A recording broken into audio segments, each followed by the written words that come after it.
আপনাদের সক্ষমতা বৃদ্ধি করার জন্য, সেটা আর্থিক হোক, আইনি কাঠামো হোক, এবং সেটা প্রশাসনিক সক্ষমতা বৃদ্ধি করার লক্ষ্যে করণীয় সকল কিছুই করা হবে। আমরা প্রতিষ্ঠানগুলোকে গড়ে তুলি।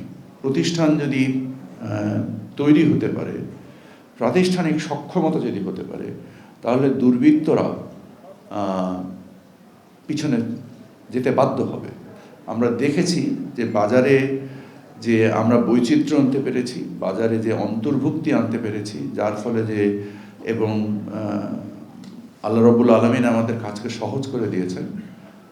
একই সাথে আমাদের সামগ্রিক সকলের ঐকান্তিক প্রচেষ্টা, ভোক্তা অধিকারের সংযোগ এবং আমাদের সকলের যে মানে মার্কেট মনিটরিংয়ের যে কালেকটিভ এফোর্ট, এর বিনিময়ে যে স্বস্তিটা এসছে।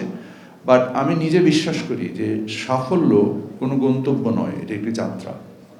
এবং এই যাত্রার জন্য আমরা আমি যে কথাটা বলি যে আমাদের টাকার যে হারানো অর্থমান বা ক্রয় ক্ষমতা, এটা ফিরিয়ে আনতে হবে আমাদেরকে। এই ক্ষেত্রে আমাদের সামষ্টিক অর্থনীতির ক্ষেত্রে কেন্দ্রীয় ব্যাংক যে আমাদের দীর্ঘমেয়াদী মূল্যস্ফীতি বা মুদ্রাস্ফীতি কমানোর জন্য যে প্রচেষ্টা নিচ্ছে, এবং সরবরাহ পর্যায়ে বাণিজ্য মন্ত্রণালয় এটার বৈচিত্র্যকরণের ক্ষেত্রে যেসব ব্যবস্থা নিয়েছে, এবং আমরা আরও বৈচিত্র্য করতে চাই।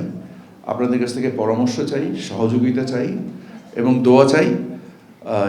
এইটুকু নিশ্চিত করবো আপনাদেরকে যে আমরা সকলে ফ্রম দ্য মিনিস্ট্রি আমরা we work all together with the মানে ফুল অ্যান্ড কালেকটিভ এফোর্ট